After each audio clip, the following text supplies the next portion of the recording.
وَمَا لَكُمْ أَلَّا تُنْفِقُوا فِي سَبِيلِ اللَّهِ، اور تمہیں کیا ہوا ہے کہ تم اللہ کی راہ میں خرچ نہیں کرتے. وَلِلَّهِ مِيرَاثُ السَّمَاوَاتِ وَالْأَرْضِ، حالانکہ زمین و آسمان کا تو وارث اللہ ہے. یعنی تم نے تو مر جانا ہے، اللہ نے تو زندہ رہنا ہے، اور تمہیں بھی جو کچھ ملا ہے تمہارے آباء و اجداد کو، اصل تو یہ وراثت اللہ کی تھی. اللہ نے اپنے بندوں کو یہ سب کچھ دیا ہوا ہے. جب اللہ کے مال ہی میں سے اللہ مانگتا ہے تو تم دیتے نہیں ہو. لا یستوی منکم من انفق من قبل الفتح، تم میں سے جو فتح مکہ سے پہلے اللہ کی راہ میں خرچ کرتے رہے، وقاتل اور قتال کرتے رہے، اولئک اعظم درجۃ من الذین انفقوا من بعد وقاتلوا، ان کا درجہ بہت بلند ہے ان اصحاب سے جو بعد میں فتح مکہ کے مسلمان ہوئے اور انہوں نے قتال کیا اور اللہ کی راہ میں خرچ کیا. دیکھ لیں یہ آیت ہی بتا رہی ہے کہ وہ جو سارا خطاب تھا وہ صحابہ سے تھا، کافروں سے نہیں تھا، کہ بھی ایمان لاؤ، ایمان لانے کا جو حق ہے، اللہ کی راہ میں خرچ کرو. اور کیا ہوا ہے، کنجوسی کیوں کرتے ہو جبکہ سب کچھ اللہ نے تمہیں دیا ہے. اور اب آ گیا اور اسی آیت کے اندر کہ جو فتح مکہ سے پہلے مسلمان ہوئے اور انہوں نے اللہ کی راہ میں خرچ کیا اور قتال کیا، اور جو بعد میں وہ برابر نہیں ہو سکتے. ظاہر ہے کہ بعد میں تو گولڈن پیریڈ شروع ہو گیا. یہ تو بہت بڑا فرق ہے. اس سے بڑا فرق تو صحیح مسلم کی اس حدیث کے اندر ہے. انٹرنیشنل نمبر کے مطابق 6488. ایک دفعہ عبد الرحمن بن عوف رضی اللہ تعالیٰ عنہ نے اور حضرت خالد بن ولید رضی اللہ تعالیٰ عنہ کا جھگڑا ہوا تو جذبات میں آ کے خالد بن ولید نے عبد الرحمن بن عوف کو گالیاں دی. تو نبی علیہ السلام تک شکایت پہنچی. آپ نے حضرت خالد بن ولید کو بلا کے ڈانٹا اور فرمایا کہ تو میرے صحابہ کو برا مت کہہ. حالانکہ خالد بن ولید بھی صحابی تھے، لیکن ان کو آپ صلی اللہ علیہ وسلم نے صحابی نہیں کہا، اس لیے کہ وہ قانوناً ضرور صحابی تھے، لیکن وہ اس وقت میں صحابی ہوئے جب اسلام کا گولڈن پیریڈ شروع ہو گیا. اور خالد بن ولید اگرچہ فتح مکہ سے پہلے مسلمان ہوئے لیکن وہ صلح حدیبیہ کے بعد مسلمان ہوئے تھے. صلح حدیبیہ کے بعد تو مسلمانوں کا گراف اوپر ہی جا رہا تھا. جس نے اسلام قبول نہیں کرنا تھا نا، اس نے آج رضی اللہ عنہ نہیں ہونا تھا. پھر تو حضرت عمر بن عاص، خالد بن ولید، ان لوگوں نے پھر دیکھا کہ جب پلڑا اس طرف جا رہے، بڑے سمجھدار لوگ تھے، ان کو پتہ چل گیا کہ اب اسلام کے غلبہ ہے. تو حالانکہ نبی علیہ السلام کی دعوت کو 19 سال گزر چکے تھے، ان لوگوں نے ایمان قبول نہیں کیا. 19 سال کے بعد ایمان قبول کر لیا، اور آج دیکھیں ہم بھی رضی اللہ عنہ کہتے ہیں ان کو، ان سے محبت کرتے ہیں. اور بعد میں جو اللہ تعالیٰ نے ان کے ذریعے اتنی بڑی خدمات لی، یعنی رومن اور پرشین امپائر کے اوپر مسلط کر دیا حضرت خالد بن ولید رضی اللہ تعالیٰ عنہ کو، وہ عمر سیریز کے اندر آپ دیکھ لیں. تو یہ اللہ تعالیٰ کی رحمت تھی. یعنی یہ بھی فرق موجود ہے کہ، اور پھر آپ نے اس وقت فرمایا تھا کہ خالد اگر اب تم احد پہاڑ کے برابر سونا بھی خیرات کر دو نا، تو میرے اصحاب میں سے جس نے ایک مد گندم خیرات کی ہے نا 600 گرام، اس کے آدھ کو بھی نہیں، یعنی 300 گرام کو بھی، ایک پاؤں گندم کے برابر بھی نہیں پہنچ سکتے تم اگر احد پہاڑ کے برابر بھی سونا خیرات کر دو. یہ وہ حدیث ہے جو ہمارے اہل سنت میں بریلوی، دیوبندی، اہل حدیث تینوں کے علماء اور بزرگ دو نمبری کرتے ہوئے آدھی حدیث بیان کرتے ہیں. میرے صحابہ کو برا مت کہو، اگر تم میں سے کوئی احد پہاڑ کے برابر سونا بھی خیرات کر دے تو ان کے ایک مد کو نہیں پہنچ سکتا. پچھلا پورشن بیان ہی نہیں کرتے. وہ کیوں نہیں بیان کرتے؟ اس لیے کہ ان کو پتہ ہے کہ حضرت معاویہ کے دور میں حضرت علی پہ ممبروں پہ سب و شتم ہوتا تھا.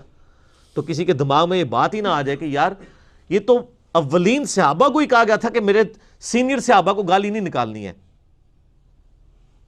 کہ خالد بن ولید جو فتح مکہ سے پہلے مسلمان ہوئے ہیں، ان کی گالی عبد الرحمن بن عوف کے حق میں برداشت نہیں ہو رہی.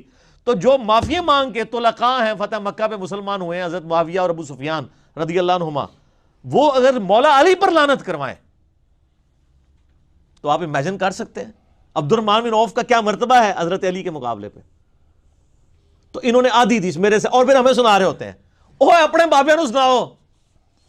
ٹھیک ہے، جنہوں نے آل امیہ کا جھوٹا دفاع کیا، ہم نے تو بتایا کہ بھئی بخاری مسلم کی حدیث ہے، میری بیٹی فاطمہ بھی چوری کرے گی، اس کے ہاتھ بھی کٹیں گے. آج جو لوگ صحابہ پر لعنت کر رہے ہیں نا، ان سے بڑے مجرم وہ لوگ ہیں جنہوں نے حضرت علی پہ اپنے دور کے اندر لعنت کروائی ہے، کیونکہ ان کو تو نبی کی صحبت بھی ملی تھی. آج تو 1400 سال گزر چکے ہیں. آج کے کمزور مسلمان کو آپ بینیفٹ آف ڈاؤٹ دے سکتے ہیں کہ اس کو پتہ نہیں، اس تک تو جو ٹوٹا پھوٹا دین پہنچا اس نے یہی سمجھا کہ یہ اصحاب جو ہیں وہ اہل بیت کے دشمن تھے. لیکن جنہوں نے نبی الاسلام کا مبارک زمانہ پایا، اس کے باوجود حضرت علی کے ساتھ زیادتیاں کی ہیں، وہ اللہ کے سامنے کیا آرگومنٹ کریں گے؟ ٹھیک ہے. تو یہ بینچ مارک، اس میں میرا مسئلہ نمبر 96 آپ دیکھ لیں، عظمت صحابہ، رد المنافقین اور سنی شیعہ کے اختلاف کا تحقیقی جائزہ۔ میں نے ڈیٹیل سے پھر اس کے اوپر ڈسکشن کی ہے، اور اس حدیث کے اوپر بھی جو بخاری مسلم دونوں میں ہے کہ قیامت الدن میرے حوض کوثر پہ کچھ میرے صحابہ لائے جائیں گے، میں ان کو پہچانتا ہوں گا، جب میں حوض کوثر سے پلانے لگوں گا تو فرشتے ان کے اور میرے درمیان آڑ کھڑی کر دیں گے اور کہیں گے اے اللہ کے نبی، آپ کی وفات کے بعد انہوں نے دین کو بدل دیا تھا اور دین سے الٹے قدم پھر گئے تھے، اور میں کہوں گا اصحابی اصحابی، یہ تو میرے صحابہ ہیں۔ اور جب یہ پتہ چلے گا پھر آپ فرمائیں گے سحقن سحقن لمن غیر بعدی، سحقن سحقن لمن بدل بعدی، ان پر پھٹکار ہو جنہوں نے میرے بعد میرے دین کو بدل دیا، ان پر پھٹکار ہو جنہوں نے میرے بعد میرے دین کے اندر بدعت کو جاری کیا۔ یہ حدیث بخاری اور مسلم دونوں میں ہے، اور عبداللہ ابن ابی ملیکہ تابعی جب یہ حدیث بیان کیا کرتے تھے نا تو اینڈ پہ دعا کیا کرتے تھے، بخاری مسلم کے الفاظ ہیں، اے اللہ ہم تجھ سے دعا کرتے ہیں کہ تیرے نبی کی وفات کے بعد ان کے دین سے الٹے قدم نہ پھریں، اور ہم بھی دعا کرتے ہیں کہ اے اللہ اللہم من احییتہ منا فاحیہ علی الاسلام ومن توفیتہ منا فتوفہ علی الایمان، آمین۔ وَكُلٌّ وَعَدَ اللَّهُ الْحُسْنَى، لیکن نبی کی صحبت کی برکت سے الٹیمیٹلی اللہ تعالیٰ نے سب کے ساتھ اچھا وعدہ کیا ہوا ہے، یعنی نبی علیہ السلام کے اوپر جو اصحاب چاہے بالکل اینڈ پہ بھی ایمان لے کر آئے، بشرطے کہ وہ مرتے دم تک ایمان پر قائم رہے، ان کی کمزوریوں سے اللہ تعالیٰ درگزر فرما کے الٹیمیٹلی ان کے لیے اچھا انجام کرے گا، جنت والا۔ اور یہ صرف صحابہ کی خصوصیت نہیں ہے، بلکہ پوری امت میں جس نے بھی مرتے دم تک ایمان پر قائم رہا اس کے لیے اچھا وعدہ ہے۔ میرے یہ پچھلے دنوں کلپ بھی چڑھ چکا ہے حدیث بطاقہ کے اوپر، جو جامعہ ترمذی میں حدیث ہے کہ ایک بندے کے 99 دفاتر کھولے جائیں گے گناہوں کے، ٹھیک ہے، اور وہ پریشان ہو جائے گا، اللہ تعالیٰ ایک ایک گناہ گنوائے گا اس کا، اور وہ کسی کا بھی انکار نہیں کرے گا۔ اور دوسری طرف ایک پرچی ہوگی جس پہ لکھا ہوگا اشہد ان لا الہ الا اللہ واشہد ان محمدا عبدہ ورسولہ، تو اللہ تعالیٰ کہے گا اس کا ذرا نامہ مال تولو، وہ کہے گا یا اللہ یہ پرچی کیا کرے گی؟ اللہ تعالیٰ فرمائے گا دیکھو نا کیا کرتی ہے پرچی، اللہ کے نام سے کوئی بھاری ہو سکتا ہے؟ وہ جیسے ہی میزان عمل پہ رکھی جائے گی تو وہ پلڑا بھاری ہو جائے گا، اور اسے جنت کا حکم سنا دی۔ اسے حدیث بطاقہ کہتے ہیں، کاغذ کے پرزے والی حدیث، اور حاکم کے اندر ابن حبان کے اندر موجود ہے، اس کلپ میں ہم نے اس کو ڈسپلے بھی کیا کہ اگر زمین و آسمان اور اس کے اندر جتنی بھی اللہ کی مخلوقات ہیں ایک پلڑے پہ رکھ دی جائیں اور دوسرے پلڑے میں لا الہ الا اللہ، تو وہ بھاری ہو جائے گا، ٹھیک ہے۔ یہ کلمہ بڑی چیز ہے، صحیح مسلم میں حدیث ہے، عمر بن عاص کی جب موت کا وقت قریب آیا اور ان کو شرمندگی ہوئی اس بات پہ جو انہوں نے حضرت علی کے ساتھ، معاویہ رضی اللہ تعالیٰ عنہ کے ساتھ مل کے جنگ کی تھی، تو بڑا روئے، تو ان کے بیٹے نے کہا، 321 نمبر ہے کتاب الایمان میں صحیح مسلم کے اندر، دیوار کی طرف منہ کر کے رونا شروع کر دیا۔ تو بیٹے نے کہا کہ آپ تو بخشے بخشائے ہیں، آپ نے تو یرموک لڑی ہوئی ہے، تو آپ تو نبی کے صحابی ہیں، اس سے بڑا درجہ کیا ہے؟ تو یہ بڑی رکت انگیز حدیث ہے، میرا یوٹیوب پہ ایک کلپ بھی ہے، عمر بن عاص کی موت کے وقت گفتگو، سر وہ اشک بار آنکھوں سے پڑھنے والی گفتگو ہے، میں نے کربلا والے ریسرچ پیپر میں بھی ڈالی ہے۔ تو اس میں ایک الفاظ یہ ہے کہ وہ کہتے ہیں کہ صحابی ہونا کوئی بڑی فضیلت نہیں ہے، اصل فضیلت ہے لا الہ الا اللہ محمد رسول اللہ کا اقرار کرنا، ہم اس سے بڑی فضیلت کسی کو نہیں مانتے۔ یعنی وہ صحابی ہونے کو بھی دوسرے، ظاہر صحابی وہی ہوگا نا جو کلمہ پڑھے، بڑی فضیلت، یعنی اب میں اگر آپ سے پوچھوں کہ بڑی فضیلت جو ہے وہ آپ کے لیے مسلمان ہونا ہے یا نبی علیہ السلام کا امتی ہونا ہے؟